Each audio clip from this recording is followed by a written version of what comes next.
Él es neurocirujano de la FUS Bogotá, con un entrenamiento en cirugía de epilepsia en el Hospital Claudio Munari en Milán, Italia, con otro entrenamiento en cirugía de tumores cerebrales en el Centro Nacional 20 de Noviembre de Ciudad de México, y es miembro de la Sociedad Mundial de Cirujanos de Epilepsia, y aparte de eso es un par evaluador en muchas revistas indexadas para cirugía neurológica. Entonces le cedo la palabra al doctor Nadim para que demos inicio a la jornada del día de hoy, estado del arte de la neurocirugía con paciente despierto. Doctor Nadim, adelante, buenas noches. Bueno, muchas gracias por la invitación. Yo tengo un problema y es que la gente no me cree porque soy muy joven, entonces cuando presento a la gente, pocas personas, digamos que me creen, pero bueno, tuve la fortuna de terminar temprano medicina y entonces me dediqué a estudiar. Ahora me acaban de aceptar en el doctorado de la Universidad del Norte y pues vamos a hacer un doctorado en redes eléctricas cerebrales. Gracias a Sarat, porque a la doctora Mónica, a todos los que organizaron digamos que el evento, y la idea es que compartamos entre todos. Nadie en este tema, digamos que es un tema bien complejo tanto para neurocirujanos como para anestesiólogos. Un profesor mío que es uno de mis mentores tiene una charla, le decía a la doctora Mónica esta mañana, que se llama Hand in Hands. De lo que trata es que mano a mano hay que trabajar el neurocirujano con el anestesiólogo. Y bueno, qué bien que se haya dado este espacio, porque digamos que es como un primer matrimonio entre los anestesiólogos y los neurocirujanos de la ciudad, porque a veces digamos que no se va tan bien. Yo voy a tocar la parte de craniotomía con pacientes despiertos, siendo craniotomía, no craniostomía, ¿no? La craniostomía es la perforación con trépano solamente. Entonces, yo sé que me dieron un tiempo limitado, se me pasan unos 5 minutos, me excusan. Entonces, siempre hacía la charla que decía lo que deben saber de la craniotomía con pacientes despiertos. Me tocó cambiar el título porque cada vez que me sentaba a revisar la charla había algo nuevo. Entonces ya no le coloco lo que se debe saber, porque todos los días se avanza en craniotomía con pacientes despiertos. La craniotomía con pacientes despiertos, podemos apagarlo el foco de acá adelante, por favor, como queramos. Es la línea de acá adelante. Sí. Eso. La craniotomía con paciente despierto es el procedimiento más antiguo del mundo después de la circuncisión. Es el procedimiento quirúrgico más antiguo del mundo, incluso en Mesoamérica, aquí en nuestra región. La craniotomía con paciente despierto viene desde 1200 años antes de Cristo. Se utilizaban todos estos anestésicos que no conocemos. Hoy en día no utilizamos, perdón, pero que conocemos, incluyendo la hoja de coca, que no la coloco ahí, porque digamos que tiene otras implicaciones, en ese momento pues tenía otras implicaciones, pero además, con el advenimiento de los 100 años del cerebro, de la era del cerebro, de hace 100 años para acá, la neurocirugía y la neurología tuvieron o han tenido varios momentos oscuros en la historia. Uno de esos fue la craniotomía con pacientes despiertos, que se le hacían a pacientes que tenían enfermedades neurológicas de tipo psiquiátrico. Por ejemplo, estos pacientes que se llevaron a lobotomía, que más o menos unos 80.000 pacientes fueron lobotomizados en Estados Unidos, se ofrecía por detrás de las cajas de Kellogg este comercial que decía: acceda a la lobotomía, familias felices, y lo más importante de todo, sin dolor. Sin dolor con el paciente despierto. Ahí vemos el grupo de personas sin ninguna asepsia, colocaban un martillo en la nariz y martillaban sobre la base del cráneo, ocasionando una lesión en el giro paraterminal del cerebro. Y pues ahí se encuentra el núcleo ambiens, que cambia determinantemente la forma de pensar y de actuar de las personas. Pero además, también hay craniotomía con pacientes despiertos descrita en la antigua Roma, ¿no? como aquella que estamos viendo aquí. Y esta era la famosa foto que ellos mostraban. Incluso aquí en Sudamérica se hizo una muy famosa, la de Eva Perón en Argentina. Ella fue lobotomizada por el doctor Porcel, y él viajó de Estados Unidos acá cuando se volvió famoso, porque técnica hoy en día no la utilizamos. Paradójicamente, la craniotomía con paciente despierto realmente comienza de 70 años para acá, una evolución, y el doctor Penfield, que fue neurocirujano, fue el primero en aproximarse a la técnica anestésica que hoy en día utilizamos. De ahí en adelante, todos los demás que ustedes ven acá, entre anestesiólogos y neurocirujanos, crearon una simbiosis para poder, digamos, determinar o llegar a una técnica que fuera eficiente. Penfield además hizo otra cosa, y fue que localizó áreas del cerebro esenciales y empezó a hablar de la funcionalidad cerebral en la cirugía neurológica. Hasta ese momento nadie había dicho eso, todo el mundo entraba, quitaba el tumor con un dedo. De hecho, no sé si se acuerdan de fotos de libros de neurocirugía o si han visto en libros de anestesiología el dedo metido dentro del cerebro sacando un meningioma. Hoy en día eso no pasa. Pero mucho más adelante sus estudiantes, que fueron el doctor George Oigeman y el doctor Michael Berger, que fue mi profesor, desarrollaron todo lo que conocemos hasta el día de hoy con pacientes despiertos.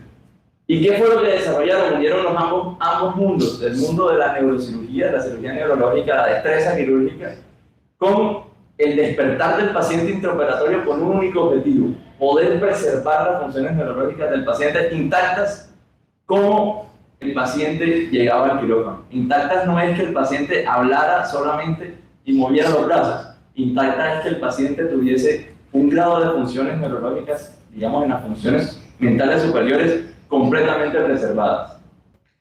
Y eso se ve en la evolución del paradigma del lenguaje, digamos, de la forma como está configurada el lenguaje, que hemos visto a lo largo del tiempo.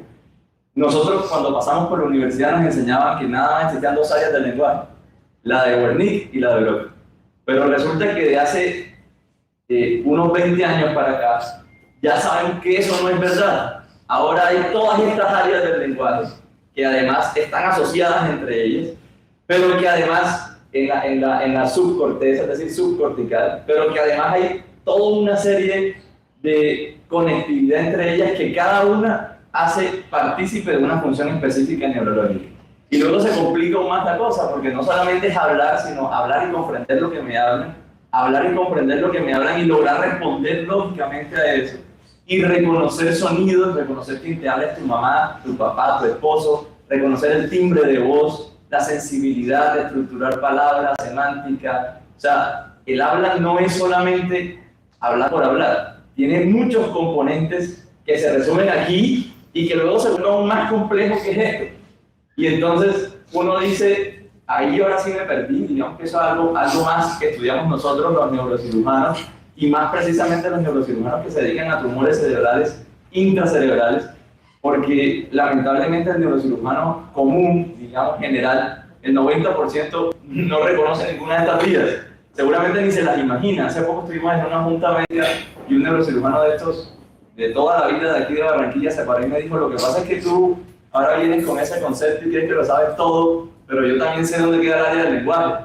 Le dije: yo no estoy hablando del área del lenguaje, estoy hablando de que el paciente preserva la capacidad de comunicarse con su familia de la misma forma que todos los días lo hace. Para usted no es importante que él sea afectivo con su familia, pero para el hijo sí es importante que él, ese lenguaje que construyeron a lo largo de todo el tiempo, se mantenga, porque eso puede impactar en la vida familiar. Y eso es lo que pasa hoy, pues vamos, quitamos el tumor y el paciente probablemente nunca sabemos en el futuro, además porque el sistema de salud está hecho para eso, cómo se va para la casa y cómo llega. Entonces entramos en confusión, nadie sabe qué hacer. El doctor está de pie, no sé si hay una silla para el doctor. Nadie sabe qué hacer. Y hasta nosotros mismos los neurocirujanos, digamos que no logramos comprender qué es lo que se hace. En el Congreso de Cirugía Neurológica de 2013, el doctor Michael Berger, que es hoy el director del Centro de Tumores Cerebrales de la Universidad de California, presentó a la Sociedad de Neurocirujanos, que en este caso la americana es la más top de todas las sociedades, como en la mayoría de las sociedades médicas, presentó un escrito que ya había hecho en el 2000 cuando era residente, que se llamaba Para no errar en humanos. Y eso es importante porque desde muchos años antes lo que venimos diciendo es cómo hacer el menor daño posible en cirugía neurológica. Y nos inventamos todo esto que está acá abajo, resonancia intraoperatoria. Hay personas que trabajan aquí en clínicas que tienen resonador intraoperatorio, OR, electronavegador, aspiradores ultrasónicos, fluoresceína, 5-ala, pero ninguna de esas técnicas, ninguna, es comparable con la craneotomía con paciente despierto. Porque la única técnica quirúrgica que puede en tiempo real decirnos dónde estamos parados en el cerebro es la craneotomía con paciente despierto. No hay ninguna otra que se compare. Todas las demás son aproximaciones tecnológicas que pueden fallar al momento de abrir la dura porque se pierde completamente la relación cuando el líquido cefalorraquídeo se sale del cerebro. Luego, la craneotomía con paciente despierto hoy en día es la indicación para qué tipos de pacientes. Entonces, toda la craneotomía con paciente despierto ha estado basada en la cirugía de epilepsia y de tumores cerebrales. ¿Por qué? Porque la cirugía de epilepsia que nosotros, digo nosotros los que venimos de esa escuela, hacemos es una cirugía de epilepsia lesional. Encontramos una zona del cerebro que se encarga de crear un cortocircuito y vamos y quitamos la zona del cerebro para curarla. La cirugía de epilepsia que la mayoría conocemos, o bueno, que pues se conoce en la ciudad, es una cirugía de epilepsia paliativa, no cura al paciente. Lo que hace es que trata las crisis y la disminuye hasta en un 70%, que es la estimulación cerebral profunda. La estimulación cerebral profunda no es una cirugía curativa, es paliativa. Pero ¿por qué nunca se llega a esto? Porque no hay la tecnología en la ciudad para poder aislar la zona epileptogénica e ir detrás de ella para quitarla, que es lo que estamos intentando hacer hoy en día. ¿Cuáles son las indicaciones? Pacientes con lesiones en área del lenguaje, pacientes con epilepsia, cualquier tipo de epilepsia, esto es la multifocal, pacientes con lesiones en área visual y una última, que hace poco, aquí está el doctor, antes de ayer hicimos una, pacientes con tumores en área motora, que no es una indicación absoluta hacerlo despierto. ¿Por qué no es una indicación absoluta? Porque hay estudios como este, que también es del doctor Michael Berger, en donde él evaluó cuál era, de toda su serie de casos, evaluó cuál era la diferencia en este tipo de pacientes que tenían tumores asociados al área motora, en hacerlo despierto o dormido, y encontró que a todos los pacientes que iban con anestesia general para este tipo de procedimientos, el impacto en cuanto a la resección del tumor fue mayor y funcionalmente después de la cirugía de forma mejor. ¿A qué se debía? Se supone en el artículo que al edema intraoperatorio, a las resecciones extensas, los tumores frontales son tumores grandes, etcétera, etcétera. Ahí les dejo las referencias si lo quieren revisar. ¿Qué es lo que evaluamos nosotros en un paciente cuando está despierto? Porque entonces aquí hay una toma y dame del anestesiólogo que tiene el 50% en sus manos, porque sin ustedes no podríamos hacer la cirugía. Y nosotros que somos los que vamos a evaluar la funcionalidad del paciente. ¿Qué es lo que evaluamos? Lo que evaluamos son funciones mentales superiores que están descritas en áreas puntuales. No se las voy a, digamos, no podemos repasarlas todas por el tiempo, pero las principales son todos los hemisferios izquierdos en el giro, en la parte o la pars orbitaria del lóbulo frontal, que es el giro frontal inferior, tienen contenida ahí el área motora del lenguaje, es decir, lo que nos hace decir palabras. Luego por detrás está el área motora propiamente dicha del hemicuerpo contralateral. Luego tenemos el área sensitiva. En el giro supramarginal tenemos el área de Wernicke, que ya la conocíamos, y en el giro temporal inferior tenemos las áreas de asociación del lenguaje, es decir, las que nos hacen reconocer lo que nos están diciendo. Luego lo que evaluamos son todas esas áreas. ¿Y qué hacemos? Inducimos corriente eléctrica para crear una alteración eléctrica de la red eléctrica cerebral, y si al momento de crear la alteración puntual ahí de la red eléctrica cerebral se altera el funcionamiento que estamos evaluando, pues nosotros decimos que esa es un área elocuente. Y en ese momento marcamos el área con un papelito, llámense A, B, C o D, o 1, 2, 3, 4, 5, o la referencia que mundialmente se utiliza, que es 1, 2, 3, 4, 5, con comas, porque siempre el hemisferio izquierdo va con comas arriba de los números. Entonces lo que evaluamos es esto, este artículo digamos que les puede ayudar a repasar cuando vayan a enfrentar una craneotomía con pacientes despiertos. Y luego lo segundo que evaluamos, cuando quitamos corteza a medida que vamos resecando tumor, es lo que está debajo de la corteza, que es la funcionalidad subcortical. y ahí lo que evaluamos es la red que está uniendo esas áreas que le acabo de mostrar entre ellas. Y aquí todo se vuelve complejo porque mire la cantidad de fascículos de sustancia blanca que hay. Aquí pongo el ejemplo de uno, por ejemplo, que es el fascículo arcuato, que une la parte del lóbulo temporal posterior con el frontal. Y ese fascículo se divide en muchos subfascículos, que son todos estos que están acá. Tiene 5 componentes, realmente 3, pero hay uno que se divide en 2. ¿Y qué pasa? Que cada uno de esos cumple una función en el lenguaje, una función semántica, una función organizacional, una función, digamos, desde el punto de vista de memoria del lenguaje, una función de parafraseo, una función de construcción de palabras, y eso es lo que realmente nosotros tenemos que evaluar. No es sentarnos con el estimado, aquí no hay lenguaje, lo quito, no, es un trabajo en equipo que depende del 50% del anestesiólogo, el 50% del neurocirujano, y obviamente del neurólogo y la neuropsicóloga que va acompañando el proceso. ¿Cuántos tipos de estimulaciones hay? Porque siempre cuando vamos a un procedimiento nos dice, doctor, pero ¿qué es lo que estimula? ¿Cómo lo está estimulando? ¿Qué es ese aparato? ¿Cuál es el estimulador de Oyerman? ¿Por qué en Barranquilla utilizan otro tipo de estimulador? Aquí en la ciudad no hay estimuladores corticales verdaderos. Ojalá los compren pronto porque yo creo que prestan un buen servicio, pero hay 3 tipos de estimulaciones corticales.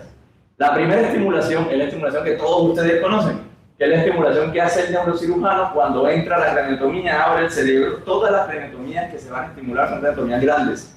¿Por qué grandes? Porque se necesita estimular muchas áreas del cerebro para poder cercar alrededor del tumor o de la lesión que se va a quitar todas las áreas funcionales. Entonces, esta primera estimulador es el que ustedes conocen, digamos que es el Oyerman, que es un palito que tiene 2 esferitas, puede venir de A1 que es monopolar, de A2 que es bipolar, y esto solamente sirve para hacer estimulación intraoperatoria cortical y subcortical.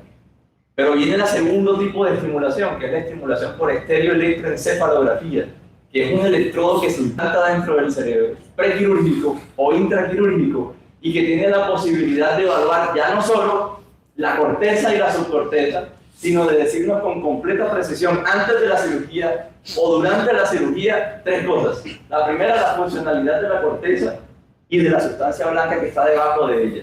La segunda, cuál es el mantenimiento de la red eléctrica, cómo se está comportando el voltaje, la intensidad, la frecuencia y cuáles son las fases de la red eléctrica que está pasando en ese lugar. En la epilepsia es muy importante porque con esto sondeamos la red epileptogénica. Y la tercera cosa que nos dice es que a través de todos estos contactos, porque es un electrodo que tiene de 9 a 15 contactos, cada electrodo se puede estimular antes de la cirugía, es decir, implantamos el electrodo cualquier día, lo dejamos implantar, llevamos al paciente a cirugía, pero todo el mapeo que íbamos a hacer en cirugía lo hacemos en la habitación del paciente. Conectamos al paciente a un estimulador y empezamos a estimular con altas y bajas frecuencias hasta que logramos mapear todo el cerebro y creamos un mapa más o menos ideal para poder llevar la cirugía y no necesitar tener al paciente despierto. Eso puede pasar en ciertos casos. Cuando es lenguaje casi siempre hay que tenerlo despierto, o más bien siempre hay que tenerlo despierto. Entonces esto nos ofrece el mapeo cortical, subcortical, el mapeo de la red eléctrica y puede ser antes y después de la cirugía. Y luego está este, que también probablemente ustedes lo conocen, que es el mapeo con grillas subdurales, que se puede colocar también para cirugía de epilepsia antes o después y también permite hacer casi lo mismo que el estéreo, lo único es que el mapeo con grillas subdurales no permite el reconocimiento del comportamiento eléctrico de las estructuras subcorticales. Esa es la limitante de la electrocorticografía y que hoy en día digamos que es una técnica que está bastante debatida en el tema de la cirugía funcional. Entonces, con base en esas 3 técnicas, vamos a ver 3 casos. El primer caso, y para repasarlo, es que casi todos los pacientes que se llevan a craniotomía con paciente despierto, se les tiene que colocar un soporte cefálico de Mayfield. Ténganlo presente porque ese nos va a servir para la discusión. El soporte cefálico de Mayfield es un soporte que está, digamos que soporta la cabeza en 3 puntos de apoyo y son 3 pines finos con ángulos de 45 grados que ingresan a través de la piel, tocan el cráneo y muchas veces la localización, en la mayoría de las veces, es occipital. Nervio occipital mayor, nervio occipital, todos los nervios occipitales que, digamos, el mayor y el menor que pasan por detrás, van a ser perforados, digamos, no sabemos por dónde va el nervio, pero probablemente puede pasar un pin para la discusión. Pero casi todos los pacientes que se operan van en una rotación de 45 grados con la cabeza elevada. Este paciente en un glioma insular, ya se lo voy a mostrar. Este glioma insular es importante porque está ubicado aquí en la región que mostrábamos ahorita del lado izquierdo, ya saben que este es el lado izquierdo, y esta es la región del lenguaje.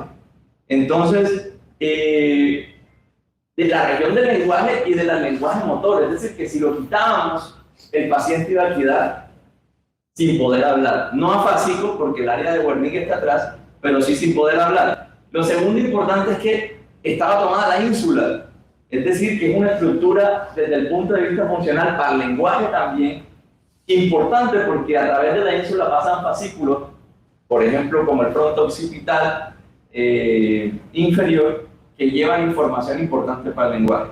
Entonces hicimos un reto muy grande desde el punto de vista quirúrgico. Qué pena que no, yo no sé si el micrófono se le puede aprender para poder poner lo que dice la paciente, pero porque el iPad no se puede conectar, digamos, al...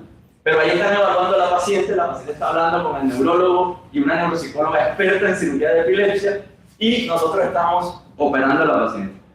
Hicimos la neurotomía, ahí se expone el cerebro, y entonces este es el cerebro real del paciente. Esta es una representación imagenológica, una foto que tuve la oportunidad de tomar cuando estuve allá en Estados Unidos, y el área que estábamos operando era esta. Imagínense, todo el área funcional del lenguaje estaba ahí.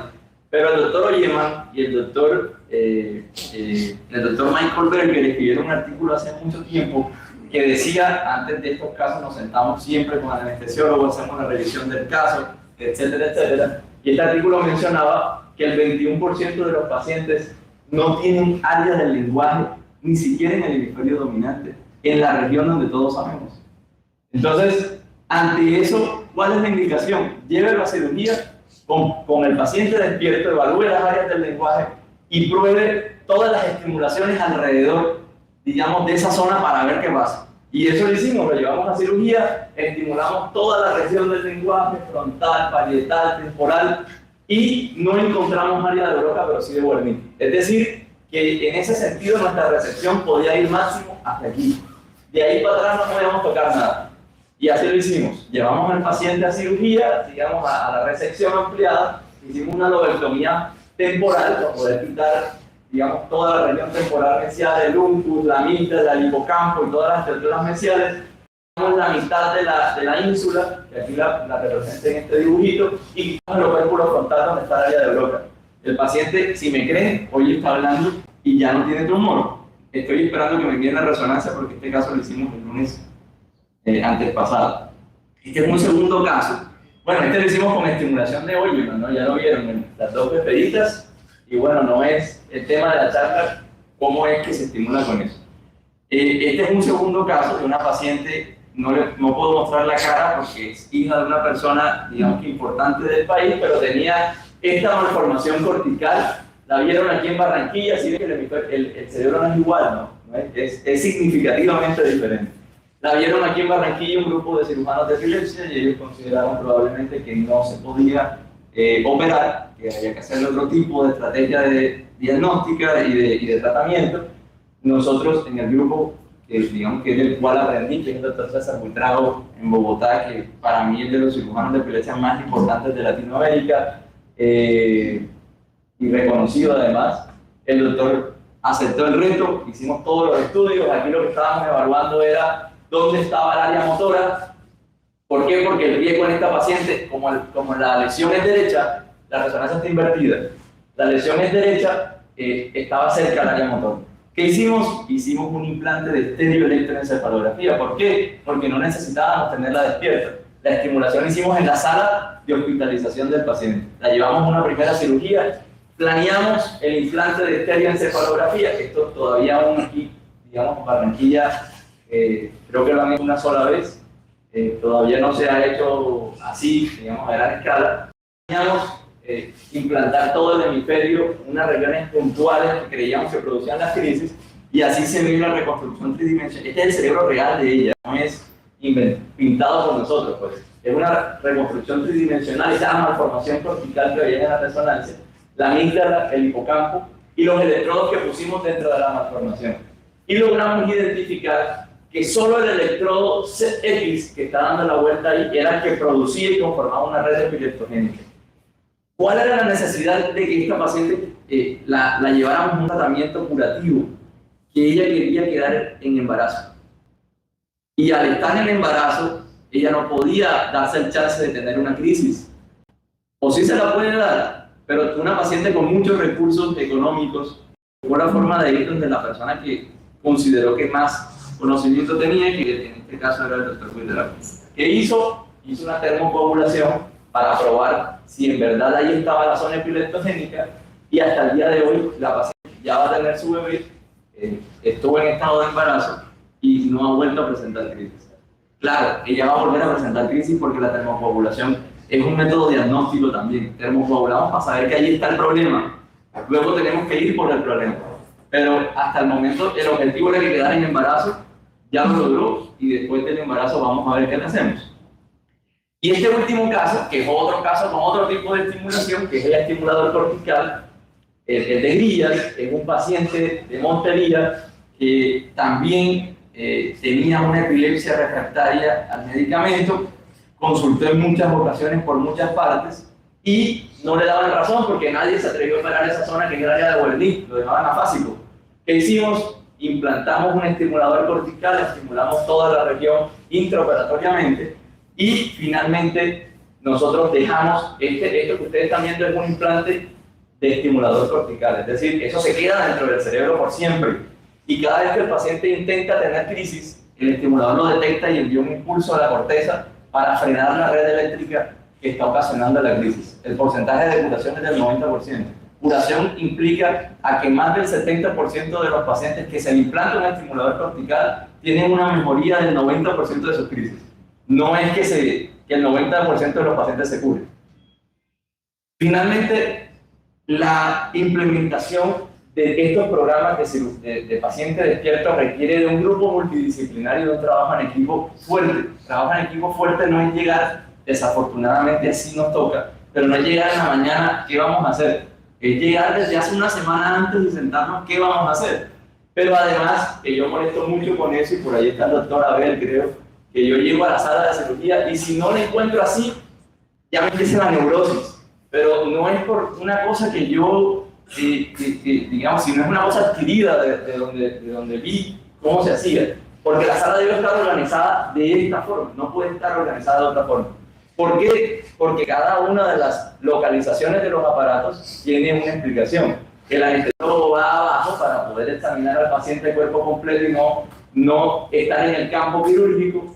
Todos los evaluadores van del lado que el paciente va a estar despierto. Todos los equipos de neurocirugía van detrás del campo estéril y de este lado siempre queda el monitor de neuronavegación porque en estos casos muchas veces no se utiliza. Y luego viene el tema de coste-efectividad, que ahí donde entra Medtronic, porque las clínicas, ya hemos tenido el problema con el doctor Abel, nos dice, es que yo no voy a comprar un aparato para que el doctor Atalo para aquí, paciente despierto uno cada 4 meses, yo no voy a comprar un aparato de TIVA, yo no voy a comprar el BIS, yo no voy a comprar, entonces se vuelve un tema de coste-efectividad. ¿Cuál es la técnica que prefiere el neurocirujano? Ese es un tema escabroso que no lo voy a tocar ahora, más adelante si quieren la discusión, pero simplemente menciono una cosa. Estos 2 artículos son geniales, son de anestesiólogos. Este es un metaanálisis hecho por ustedes, el último, pues en 2019, reunió creo que 23 estudios, de los cuales 9 fueron los que incluyeron al final del trabajo. Y paradójicamente hay 2 técnicas famosas en el mundo, digamos 2 escuelas famosas de técnica anestésica para pacientes despiertos. Una es la técnica dormido, despierto, dormido, que ahorita la doctora Iba hablará de eso, y la otra es la de sedación. Y paradójicamente la de sedación tuvo mejores resultados en cuanto a la duración de la cirugía, al impacto de la falla del procedimiento y en cuanto a las crisis intraquirúrgicas, la técnica dormido, despierto, dormido tuvo mejores resultados. Es decir, los pacientes que se llevaban a cirugía con esa técnica tenían menos probabilidad de hacer crisis intraquirúrgicas, crisis convulsivas, pues, de generalizar una crisis. El doctor Michael Berger, en la Universidad de California, allá cuando uno va a visitarlo, así sea una semana de observer, como fui yo, una 2 semanas, le entregan una diapositiva, y esta diapositiva es de él, en donde él explica por cuáles son las razones por las cuales a él le gusta la primera técnica. Paradójicamente, dormido, despierto, dormido, en la cual yo coincido. Al final del conversatorio, la doctora Gina dirás por qué a ella le gusta una o la otra, y yo le diré por qué me gusta una o la otra. Estas son las fases de la cirugía para que las tengan en cuenta, porque eso tiene que ver con mi respuesta. Siempre se lleva al paciente primero a colocación de un Mayfield o un marco de estereotaxia, luego la posición, luego se hace la incisión, luego se hace la disección del músculo temporal, luego se hace la craniotomía y luego se hace la apertura de la dura madre. Las preocupaciones que a todos los tenemos siempre son estas que están aquí, y aquí están las posibles soluciones. Pero, por ejemplo, para revisar los pacientes obesos que se van a llevar a este tipo de procedimientos, hay recomendaciones que dicen coloquen una nasal tromp, no sé cómo se traduce, no sé si es trompa nasal o una cámara nasal, o una máscara laringe. Digamos que eso también está discutido, aquí nadie tiene la verdad, pero está discutido. Esas son como preocupaciones que generalmente tienen los anestesiólogos. Pero de todas estas preocupaciones, la que tiene el neurocirujano, porque ustedes tienen esas 1000 y nosotros tenemos una sola.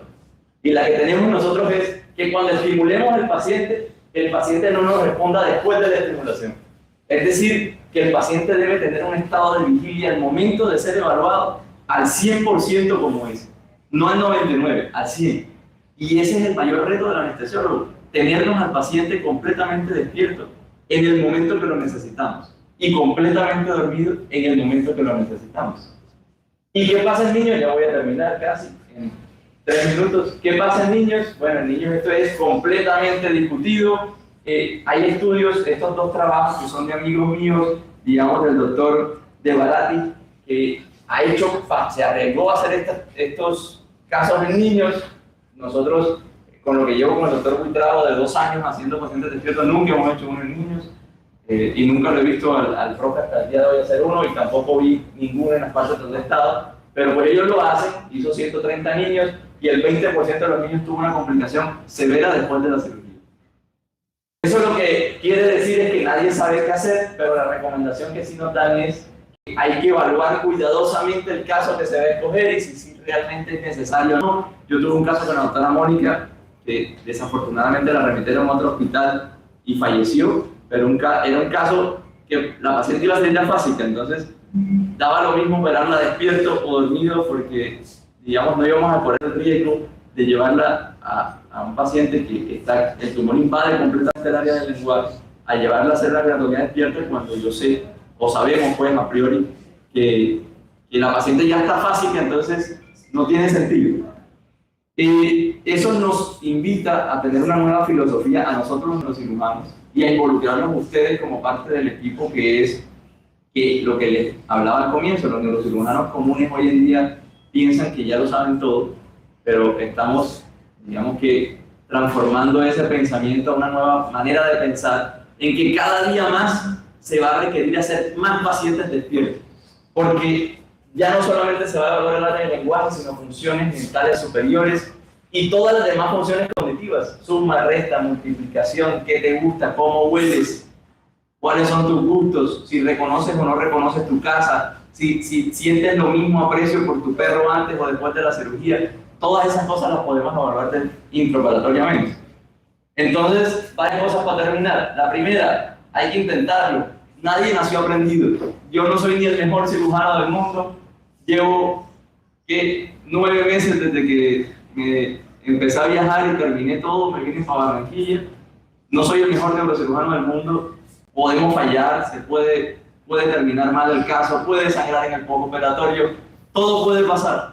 Todo puede pasar porque todos estamos aprendiendo constantemente. Probablemente hay mejores cirujanos que yo en la ciudad, que saben muchísimo más, digamos, desde el punto de vista de la habilidad quirúrgica, pero teóricamente uno lo puede complementar con lo poco que sabe de craniotomía con pacientes despiertos. Entonces nadie tiene razón. Y aquí le pongo el ejemplo de las 3 piedades. No sé si saben que Miguel Ángel hizo, para poder llegar a esta piedad, que es la que se llama la piedad vaticana, pasó por toda una serie de conjeturas para poder llegar a refinar su técnica. Entonces no nos tiene que dar miedo intentarlo.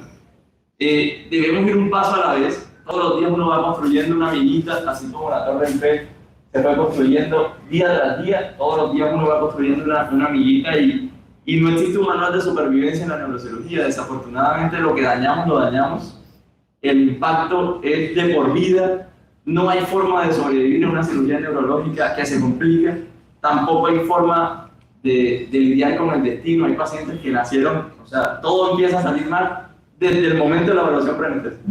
Que la mamá no quería, que el cirujano no quería, luego lo llevamos a la cirugía, hace una isquemia cerebral, se muere. Eso pasa. No hay un manual de supervivencia. Y para llevar a casa, yo creo que lo más importante que debemos, digamos que reunir entre todos y aunar esfuerzo es saber seleccionar el caso, ir de los casos más básicos a los complejos. Digamos, el caso más básico puede ser los casos de Parkinson, que son craneostomías, que no necesitan una exposición gigante del cerebro. Luego, hay que volverse experto. Ustedes tienen que escoger un tipo de anestesia donde se sientan cómodos y donde trabajen cómodo con el neurocirujano, que también tienen que volverse expertos en ese tipo de anestesia. Es decir, acomodarse a las necesidades que ustedes tienen y ustedes a las que tienen. Siempre se debe realizar bloqueos locales, es decir, los bloqueos locales son de vital importancia y ahorita después en la discusión si quiere tocamos otros temas de eso. Y siempre lo más importante para nosotros, antes de abrir la dura madre, independientemente de cuál sea la técnica, hay que impregnarla con lidocaína, porque si no va a desencadenar un dolor insoportable para el paciente. Hay que hacer esto siempre en equipo, esto no es de una persona, si generalmente trabajan de a 2 neurocirujanos, de a 3 y de a 2 anestesiólogos para poder tener ellos, digamos, una buena comunicación y si uno no sabe, el otro sabe y así. Y conocer la región del trabajo, que es lo más importante, y el estado prequirúrgico del paciente, porque ustedes van a darnos anestesia a un tumor que ustedes también tienen que saber dónde está, qué vamos a tratar y cómo está el tumor, porque hay indicaciones también de metaanálisis que hablan que si el paciente tiene, por ejemplo, desviación de la línea media más de 1.5 centímetros, antes de iniciar cualquier cosa, el paciente tiene que estar dormido. ¿Por qué? Porque lo primero que hay que hacer es disminuir la presión intracraneal. Y para hacerlo, lo primero que hay que hacer es quitar la porción del tumor más rápidamente que está lejos del área de los puentes. Entonces, para eso hay una indicación anestésica clara, que es hacer el paciente inicialmente dormido y luego despierto. Pero ese es algo puntual. Digamos que las demás preguntas las podemos resolver con el tiempo. Y bueno, muchas gracias. Esta es una paciente que operamos, que más que no tengamos sonido, pero ella está cantando ahí la relación de Rubén Blades, si me creen, de Pedro Navaja. Porque ya estábamos cansados después de 10 horas de cirugía y pues vamos a descansar. ¿Qué canción te gusta? Y pues estaba cantando ahí en la sala de cirugía. Muchas gracias. Continuamos con la doctora Gina Gutiérrez con la ponencia de manejo perioperatorio de la craneotomía con paciente despierto. La doctora Gina Gutiérrez es anestesióloga de la Fundación Universitaria San Martín, sede Caribe, fellow en neuroanestesia del Hospital Universitario Santa Fe de Bogotá y actualmente se desempeña como anestesióloga de la Clínica Iberoamérica Barranquilla.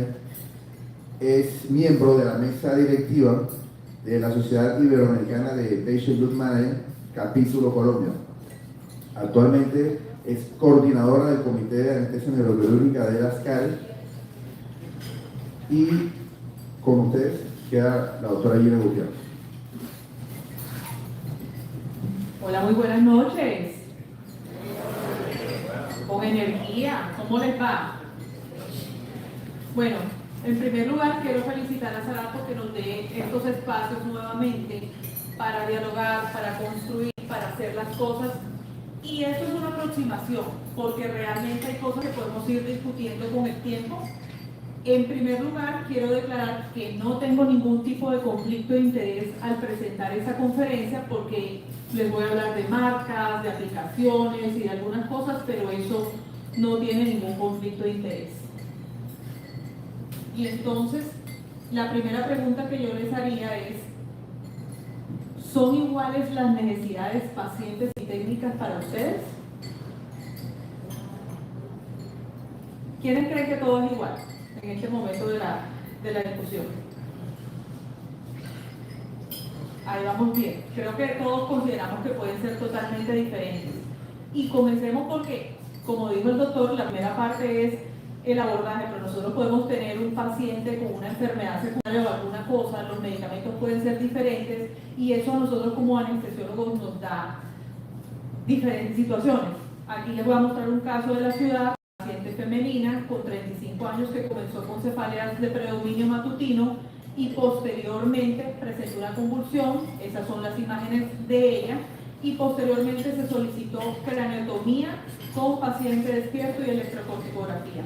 También quiero aclarar que las imágenes que voy a mostrar son con autorización de los pacientes. Muy brevemente quiero que vean. Nuevamente, señor Tamanito. No pueden parar Shirley, repite 1 a 10 y no. Se detuvo. Shirley.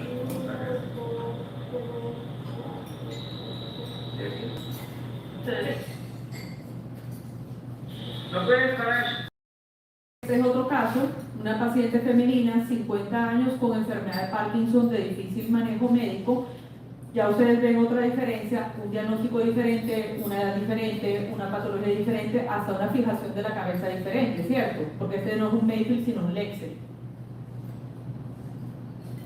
Y dentro de pacientes con estimulación cerebral profunda, ustedes pueden tener múltiples diagnósticos. En este caso es un temblor esencial de difícil control farmacológico. Dale, ya, cierra.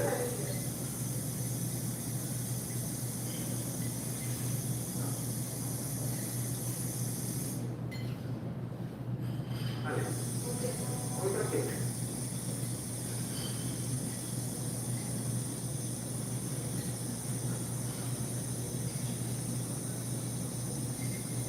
Perfecto, Lidia, ya.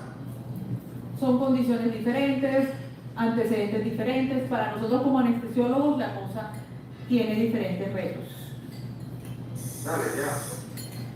Y pues no me voy a meter en esta parte de las indicaciones, pero sí hay algo que sí les quiero mostrar aparte, que las craneotomías en paciente despierto hoy por hoy se habla de la mejoría de desenlaces en el perioperatorio.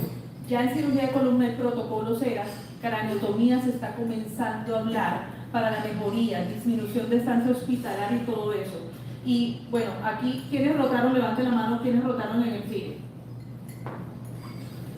Ok, yo creo que todos tuvimos, porque esa es otra condición, pacientes con hematomas subdurales crónicos, con múltiples enfermedades, múltiples situaciones, que se hicieron despiertos con un bloqueo regional más un coadyuvante endovenoso. Esas son otras condiciones en las cuales se puede hacer. En Adelita, no sé si la doctora Mónica alguna vez que nos llegó una estenosis aórtica se acuerda, Osari, el paciente con estenosis aórtica, hematoma subdural crónico, yo prefería hacerlo despierto con monitoreo y me iba mejor que hacerle la inducción y someterlo a una serie de cambios. Con esto aclaro que no todas las estenosis aórticas irían a cráneo despierto, pero a veces nos va mejor en desenlaces, en disminución de dolor crónico posoperatorio, que es algo que es importante.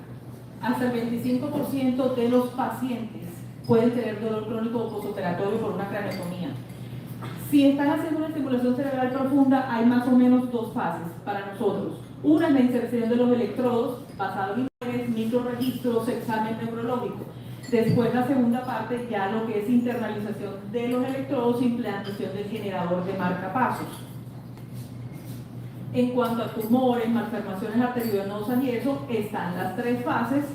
Una, craneotomía, apertura de dura madre. Dos, electrocorticografía, examen neurológico, neuropsicológico, no nos vamos a meter más en eso lo dijo el doctor Nadine. Hemostasia y cierre, bueno, la hemostasia en el perioperatorio, no es solo al finalizar.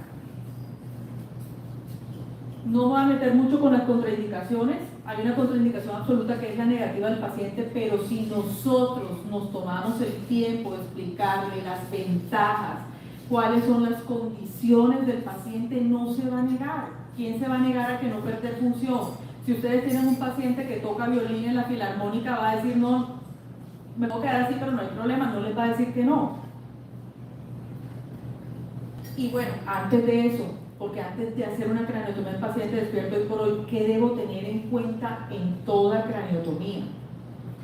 Todos estos principios los tenemos que tener claros: presión de perfusión cerebral, acceso quirúrgico, facilitar neuromonitoreo. Y hay algo que de pronto vemos en algunas situaciones donde me llama la atención, que a veces el paciente neuroquirúrgico se considera que por ser neuroquirúrgico hay que entregarlo a la UCI intubado. Y la verdad, el primer examen neurológico es extubarlo. Si hay indicaciones de ventilación mecánica, sí, pero hay muchos que realmente el beneficio es extubarlo. La disminución del riesgo de isquemia perioperatoria, lesiones secundarias, las consecuencias postoperatorias y el manejo tanto de dolor agudo como de dolor crónico postoperatorio, que altera la calidad de vida. Y en estos pacientes despiertos, el reto es vía aérea, homeostasis, analgesia, ansiolisis adecuada, anestésicos, neuromonitoreo, prevención, manejo de crisis, que se presentan de una manera totalmente diferente. Entonces, entrando en la primera parte, ¿qué es importantísimo? La valoración preanestésica. Esta no es una valoración preanestésica que yo me tome 15 minutos. Me tomo mucho más tiempo en valorar la historia clínica, en revisar las imágenes. Como anestesiólogos nosotros podemos preguntarles, fuera de lo que vemos del test neuropsicológico y todo eso, qué color te gusta, cuáles son tus hobbies. Hay que conocer el paciente, hay que generar empatía, explicar la técnica, qué esperar y dar las recomendaciones. No 15 minutos antes de comenzar la cirugía o media hora antes de la cirugía. Hay que darle tiempo al paciente para procesar toda esta situación. En estos momentos, ustedes les deben enseñar, mire, cuando le van a hacer eso, no vaya a responder con la cabeza porque la va a tener fija. Hay que hacerle, hay que explicarle todas las explicaciones, respuestas verbales, solo respuestas motoras a órdenes si se les indica, informar incomodidades o sensaciones con la voz, pasar saliva con calma. Y hay algunas descripciones en craneotomía totalmente despierto, algunos trabajos que dicen que cuando el paciente abre la boca durante la craneotomía se disminuye la sensación vibratoria, que es muy incómoda. Esto no me quiero detener mucho en cuanto a premedicación, pero sí la principal premedicación de nosotros es el diálogo. El uso de benzodiazepinas nos altera el examen neurológico de estos pacientes. En pacientes adultos mayores y cerebros frágiles está asociado a delirio, déficit cognitivo y otras cosas. Entonces, no les recomiendo el uso del midazolam por ningún motivo. Y de pronto se podrían pensar en usar clonidina, pero van a producir más hipotensión, una sedación más prolongada. Entonces hay que tener cuidado con esos medicamentos. En el intraoperatorio, esto es muy importante. Ese día, digamos que estas son todas las salas. Hay que avisar que hay cráneo experto, porque de pronto llego yo a la sala: hola Carlos, ¿cómo estás? Mira, escucha el nuevo disco. Estamos concentrados en nuestro trabajo. El paciente no puede tener distractores, ruidos, esas cosas. Eso es importante. Hay algo que también es muy importante, que es la disposición de la sala. El doctor Nadir la mostró, yo lo vuelvo a repetir. Si vemos aquí, imaginémonos que este es el campo, esta es la parte de los cirujanos, aquí el anestesiólogo, la máquina. Nosotros tenemos que ver la cara del paciente y tener facilidad, y esto es orden, y esto está descrito en cualquier publicación que ustedes vean. Es el orden que se debe tener. Si está en una institución que está comenzando a hacer esto, primero hasta la instrumentadora, a todo el mundo, al auxiliar, hay que enseñarles esto. Nadie nace aprendiendo, y todos los que están en sala son personas valiosas que tienen que saber esta disposición. Tenemos que tener libertad de hacer las cosas, de poder hacer los debidos exámenes a los pacientes. Y eso es libertad de movimiento en las extremidades, temperatura confortable, invasión ipsilateral a la lesión, protección de zonas de presión, comodidad, temperatura, el carro de vía aérea disponible. Si usamos el Mayfield, el Excel, lo que usemos, si nosotros hacemos esos cambios, el problema es que después, si hay una crisis, no vayan a salir que dónde está el equipo, porque a veces hay que retirar el cabezal por alguna crisis. Solución salina helada disponible, la tiene que tener la instrumentadora. Eso es parte del chequeo de seguridad. Otra vez insisto, esta imagen es un poco más clara. Ustedes ven que aquí hay posibilidad de verle la cara al paciente, acceder a la vía aérea. Ponerlo al revés es enredarnos nosotros. Esta es una sala de estimulación cerebral profunda. Ahí tenemos libertad de movimientos, aquí abajo pues el neuromonitoreo, la máquina de anestesia, todos los aditamentos de acuerdo a un orden. Ese orden no es capricho de nadie. Y bueno, si hablamos de las 3 fases, actualmente, como dijo el doctor, se podría decir que la más común es dormido, despierto, dormido, descrita, pero también se puede iniciar despierto y mantener despierto, y al finalizar también puede ser dormido, despierto.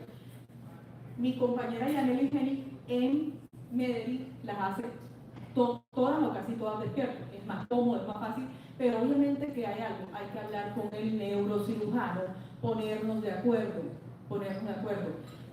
Que esté despierto, eso no indica que ustedes no tengan problema para invadirlo. Obviamente ustedes tienen que hacer muy buen bloqueo, colocar el central con anestésico local, la línea, todo eso. No se pierde la confortabilidad si uno hace bien las cosas.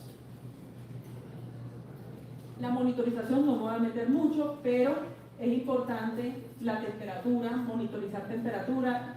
Si se les ocurre, aunque lo ideal es usar activa cuando está en la fase de dormido, usar general balanceada, ¿qué sucede? Que a veces las máquinas de anestesia que nosotros tenemos, uno calcula, no les calcula el MAG ajustado a la edad. Y si ustedes no tienen un MAG ajustado a la edad, pueden estar sobredosificando. Esto que ven aquí es la medición de capnografía durante la fase de despierto, pero no me interesa el valor, sino la frecuencia respiratoria, si es regular o irregular, para nosotros detectar en los momentos que no estamos haciendo el examen que el paciente está respirando regularmente. Hay 2 maneras de hacerlo: el paciente que está de arriba, directamente el capnógrafo con un catéter, y esto que ustedes ven aquí abajo son 2 cánulas de oxígeno. Una directamente a la fuente de oxígeno, otra la conecto directamente al capnógrafo y eso me da la regularidad o irregularidad. Nosotros nos hemos acostumbrado a decir la palabra profundidad anestésica, pero lo que nosotros valoramos es los efectos hipnóticos de los diferentes medicamentos sobre el electroencefalograma. Las normas mínimas de seguridad en anestesia en Colombia no nos piden hoy por hoy pues que tenga análisis espectral, pero sí les recomiendo que lo tengan. Ustedes usen el que tengan en el momento, pero no se conformen con conseguir uno mejor, aprender de lo mismo, el conocimiento de las limitantes claras del equipo y de nosotros mismos, e ir más allá del número. Abajo, por ejemplo, tenemos una entropía. La entropía actualmente sí la tiene Musera, pero van a tener más limitantes que si usan, y aquí voy a hablar de marcas, tanto el BIS como el SEDLINE tienen análisis espectral y otros parámetros que hay que tener en cuenta. Y la electroencefalografía no solo está incluida por los agentes hipnóticos, obviamente. Entonces, cuando ustedes dicen, bueno, vamos a mirar el número es lo de menos. ¿Por qué? Porque nosotros tenemos que mirar artefactos, electromiografía, la presencia de tasa de supresión. Ustedes pueden tener un paciente anestesiado con un número correcto, con una tasa de supresión elevada, significa que está sobredosificada, aunque hay condiciones patológicas que también producen tasas de supresión. Los grafoelementos, hay que acostumbrarse. La edad tiene cambios electroencefalográficos que hay que ir aprendiendo. Las mismas patologías.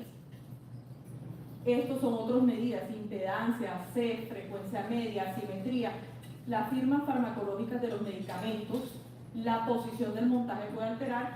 Y aquí arriba les estoy mostrando un ejemplo de un paciente que tenía un número de BIS normal, pero tenía una tasa de supresión de 5, y eso que ustedes tienen ahí es una supresión en salva para una cirugía abdominal. Abajo, pues un monitor de BIS. Dentro de los monitores, y ustedes que estos no miden otra cantidad de cosas, entonces se les va a hacer más difícil. Y a veces ustedes ven un número porque tienen más artefactos y sucede que el número no coincide con el estado clínico del paciente, y es una de las causas. Estos son otros casos para mostrar que pueden tener imágenes bilaterales dependiendo del tipo de electrodo del equipo. No me voy a meter a decir, pero ahí ustedes ven el análisis espectral, ven una imagen unilateral, imagen bilateral con el respectivo patrón electroencefalográfico, las diferencias asociadas a la edad, que a veces hay que ampliar las escalas. Y por ejemplo, este es un caso que es un aneurisma, le hicieron clipaje temporal de la arteria nutricia. Y ustedes ahí ven la disminución, la simetría, el cambio, la repercusión, son evidentes, se ve la simetría.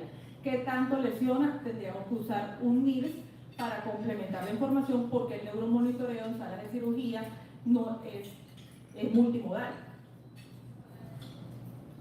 Eso nada más es para mostrar toda la cantidad de botones que uno, cuando llega un equipo, tiene que revisarlo, tiene que ver cómo llegar.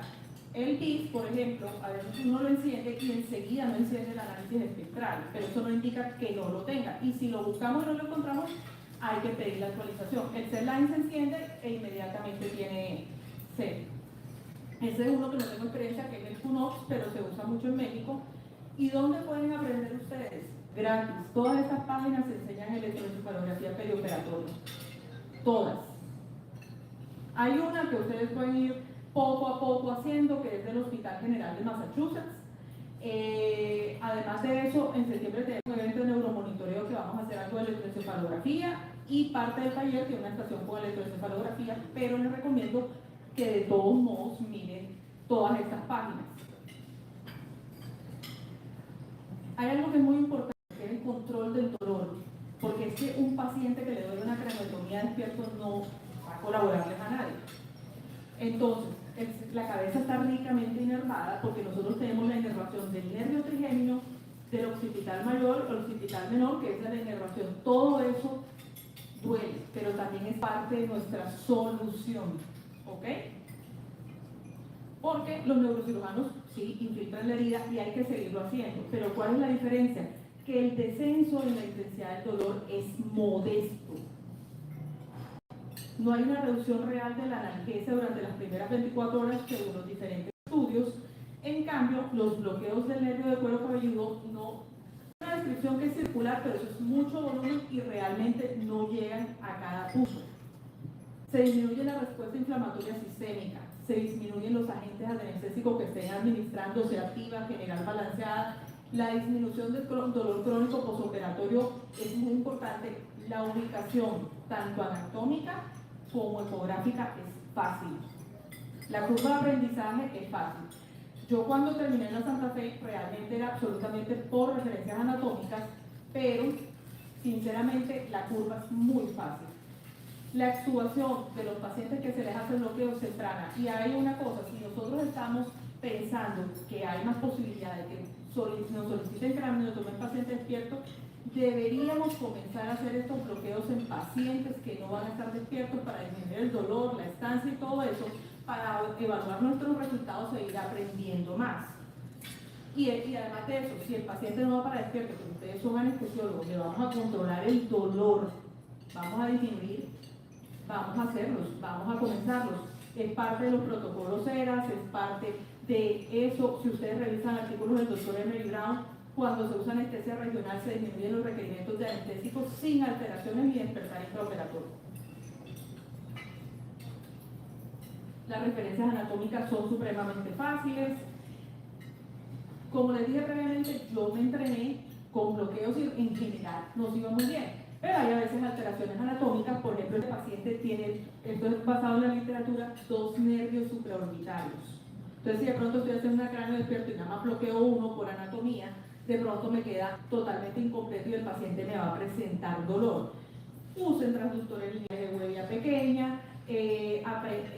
Nisora tiene aplicación en la aplicación. Yo les puedo facilitar artículos tanto de la referencia anatómica como de las referencias ecográficas. Este es un caso aquí en Hospital Universitario. Este es el nervio auriculotemporal, que a veces hay que tener cuidado con la arteria temporal, y cuando lo bloqueamos podemos hacer una parálisis facial periférica, porque también podemos bloquear el nervio facial. Este es el cigomático temporal. Estos son accesos ecográficos que realmente no es difícil aprender. En cuanto a la vía aérea, la descripción de complicaciones en vía aérea es hasta el 4%, pero cuando ustedes revisan los estudios son variados y definen complicación de una manera, después de otra. Hay que tener en cuenta que la hipercapnia, la desaturación nos puede producir edema, hiperemia cerebral, lesiones secundarias. Si van a usar máscara laríngea, que sea de segunda generación en adelante. Recordemos que la cabeza está a 45 grados y está en neutro de todos modos. está una cabeza fija. Igual, cabeza fija es diaria difícil. A veces hay que soltarla si hay una urgencia, pero nosotros tenemos que tener todo disponible. En cuanto a la anestesia general, pues en cuanto a la anestesia general, hay mejor control de vías respiratorias, pero los posibles inconvenientes es una transición que a veces es larga e impredecible. Se recomienda suspender los agentes anestésicos 20 minutos antes e iniciar posteriormente la analgesia. Pero ¿cuál es el tema? Hay variación interindividual. Por eso les insisto en que la lectura de los efectos hipnóticos basados en electroencefalografía no solo miren el número, sino que nos entrenemos un poco más. Pero la sedación ligera es más rápido, más predecible, con posibles inconvenientes de movimiento y ansiedad. Por eso el acompañamiento en el perioperatorio, el soporte, el apoyo es algo importante. Aquí todo el equipo quirúrgico es importante y lo primero que hay que tener es la humildad de pedir ayuda, la humildad de hablar y de enseñarle al paciente. La persona más importante es el paciente, el resto somos colaboradores que buscamos un mejor resultado. Entonces, si van a comenzar con técnica de anestesia general, siempre hagan los bloqueos, a pesar de la infiltración de la herida. En cuanto a generar balancear, el problema es más náuseas, más vómitos, más irritabilidad y algunos efectos, dependiendo de la dosis, aunque no creo que lleguen allá, sobre edema cerebral. Entonces hay que ajustar la edad, a la marca, la edad. TIVA, hay diferentes modelos. Lo ideal es usar Teserin. Y por ejemplo, las bombas que tenemos aquí en Barranquilla se están actualizando porque ya todos hemos visto modelos Marsh Schneider, pero el Propofol, por ejemplo, tiene un modelo que es mucho más moderno que el E-Level. Eso también se va a hablar en septiembre. La recomendación es suspender 20 minutos antes. Esto es otro resumen de algunas cosas. Ya a alguien se le ocurrió estudiar ketamina Propofol, que a mí nunca se me hubiera ocurrido sinceramente, pero eso es mayor salivación, mayores efectos neurotrópicos, una cantidad de cosas. Y hay pacientes que requieren menos dosis, más dosis, por eso es que hay que monitorizar a pesar de los modelos.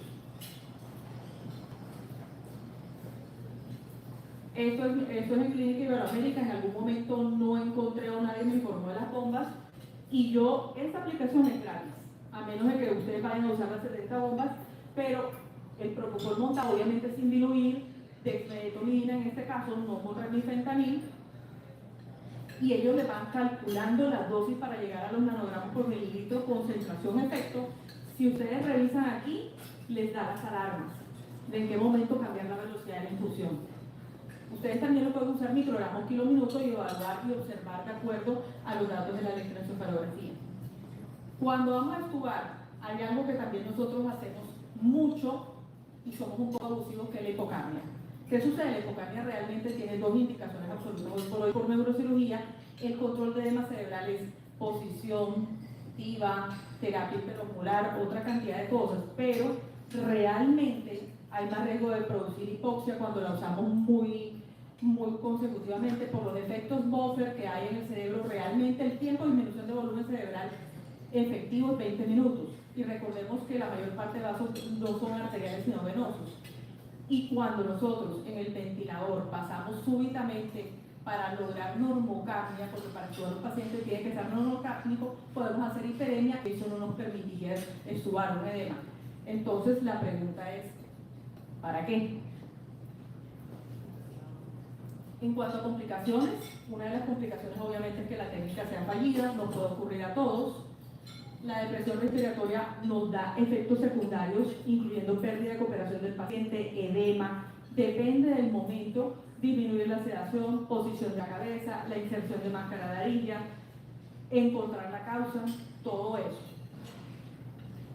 Las convulsiones nos pueden producir movimientos, obstrucción de vía aérea, el paciente puede vomitar y puede broncoaspirarse, desplazar y, por ejemplo, cuando estamos haciendo electrocorticografías, hay que tener solución salina fría e detener el procedimiento en ese momento de estimulación, instilar solución salina fría. Algunas veces, la mayoría de veces cede inmediatamente, pero si no, tenemos que hacer otras medidas. Por ejemplo, la administración de anticonvulsivantes. A mí me gusta mucho más el levetiracetam, que es más amplio. La fenitoína se ha usado pues por mucho tiempo, pero recuerden que cuando la administran rápido puede producir paro. Si no me equivoco, y el doctor, cuando son ausencias no funciona. Entonces, no es el deber ser. Y también Neurocritical Care en estatus convulsivo recomienda iniciar Propofol 30 microgramos kilo minuto. Las náuseas y vómitos produce todo eso, que no es deseable en pacientes neuroquirúrgicos, no neuroquirúrgicos. Hay que tener el ayuno, el uso de tíbanos disminuye las náuseas y los vómitos.